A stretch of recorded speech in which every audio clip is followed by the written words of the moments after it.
We need to have a conversation about Manchester United's transfer window because let's be real, it feels like Manchester United are playing a bit of a dangerous game this summer. Mbumo, it's still not done. And I understand that we don't want to be mugged off and pay 70 million when this guy was a 55 to 60 million player and Man United come in and they put the price up. But we've also got to realise that players that are nowhere near Mbumo's level are going for 50, 55 million. Brentford are getting in a stronger negotiating position in regards to asking more money for Mbumo. And the longer and longer this drags on, Amorim's at a disadvantage.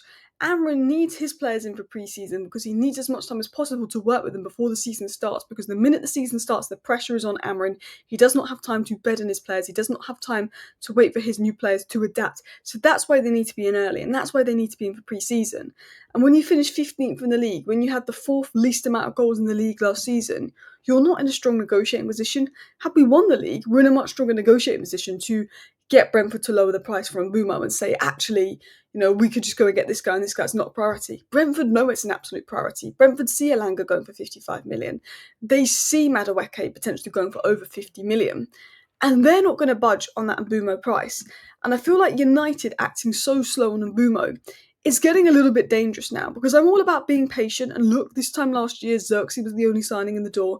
I'm all about being patient with Manchester United. But when Ruben Amorim's job is on the line from match day one, he has to hit the ground running. Having those signings in early for pre-season and giving them a couple of weeks to bed them in, it can make a big difference. A lot of these signings, they might not look the best the first few games, and then after a month, they look solid. Euro struggled his first couple of games. Xerxes struggled his first couple of games. Agate struggled his first couple of games, then looked really good, then struggled a bit at the end. But we need to hit the ground running. So that's why Amorim needs as many signings as possible at the start of the season. And now we're reading and we're hearing stories. Sorry, I just lagged out there, but now we're hearing and we're reading stories of like Richard Rios potentially being close to a move to Roma. We're hearing stories about our rival signing this player and that player. We're hearing stories of United are struggling to sell this player and that player. And it's getting increasingly frustrating as a Manchester United fan, seeing this window and how slow it is, because I'm all for being patient. I'm all for we could get to the end of August and sell these players for good prices and bring in all these players and we could bring in 6 amazing signings by the end of August. But considering we finished 15th, I feel like Amorim has every right to be frustrated because we've made one signing so far in Cunha. One. Diego Leon, yes, technically two, but one first team signing. One signing is going to start in our best 11 next season. Arsenal, City, Liverpool and Chelsea have already moved a lot more decisively than us in the market. We finished 15th and the clubs that finished in the top four have already done more than us in the window because we are stalling over £3-4 million for Mbumo. And look, I didn't want us to pay 70 million for Mbumo. It is overpaying. But when we're seeing Gittins go for 55 million and Elanga go for 55 million, 70 million for Mbumo all of a sudden doesn't look that bad. The market isn't great. Just go pay it, get it done, because Brentford are not going to budge. We didn't win the league, we didn't come second, we came 15th. They know we need attackers, they know there's a lack of alternatives in the market because Kudus is going to be swiped up, Semenyo signed the new deal, Dibbling is not an alternative to Mbumo, despite links to Dibbling that we will talk about later on. Teams know that, so we're in a much weaker position. I also just think, no striker, no midfielder, now the goalkeeper's set to stay. We'll risk falling into this same trap of going into the next season unorganised.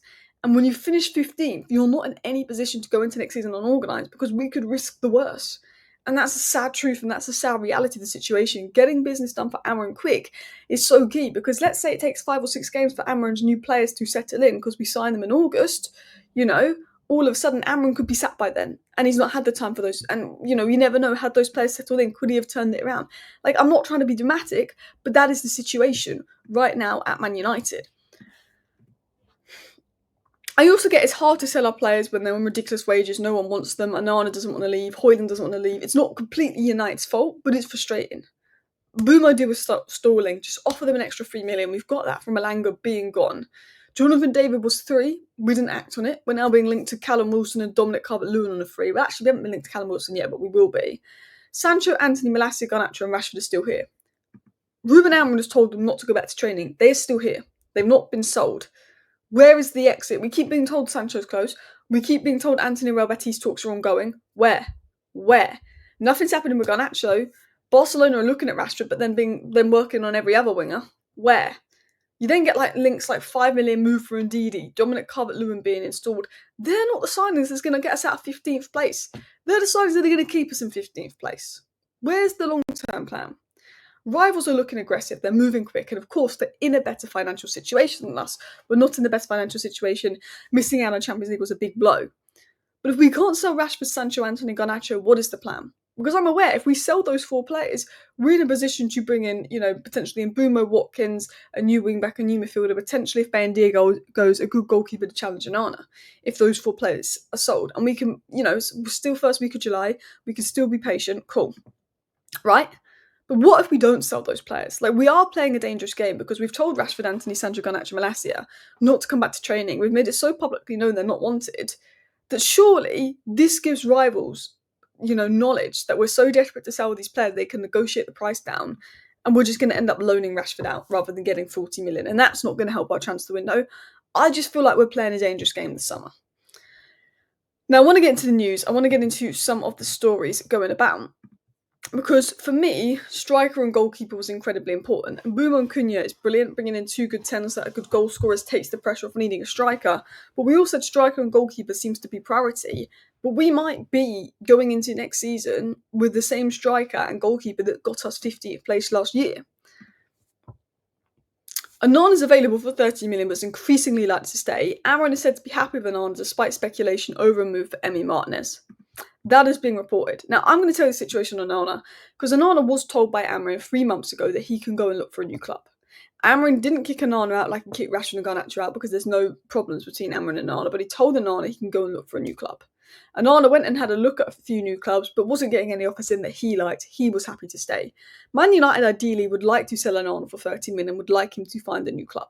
That's what United would ideally like, but they're not forcing him out. They're not pushing him out because they know because of his book value, because of his wages, he's going to be increasingly difficult to sell. Ruben Amorim's come to the realisation that selling Onana is going to be difficult, so he'll want to remain on good terms with Onana going into next season, and that selling Bayindir and bringing in the better second keeper to challenge Onana is the most likely possibility.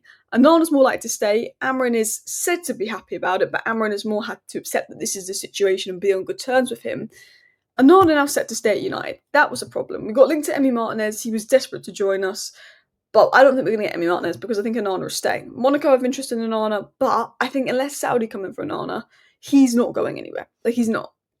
We then got the update from Romano the other day that Rasmus Hojlund is happy at United and wants to stay at United, and that's fine if Rasmus Hojlund is happy at United and wants to stay at United. But, he's well within his right to say that and think that. But I'm saying this now. Rasmus Hojlund cannot be starting striker for us next season. He was so out of his depth last season. And Rasmus Hojlund, if I am you, I would want to get far away from Man United because you're a player with a lot of potential and a good career ahead of you. And I don't think Rasmus Hojlund's going to achieve that at Man United. So when I say it's fine if Hojlund wants to stay at United, it's fine for him. But for me, I don't think that's okay. I think that Hojlund should be looking to move away. I think that Hojlund should be looking to get out of United because I think he can still have a good career, but I don't think he's going to achieve that if he's at Manchester United next season. I think he looks lost. I think he needs to change of scenery. I think he needs to go to a club with less pressure on. I think Hojlund can be a good player. I don't think he's going to be a good player at United.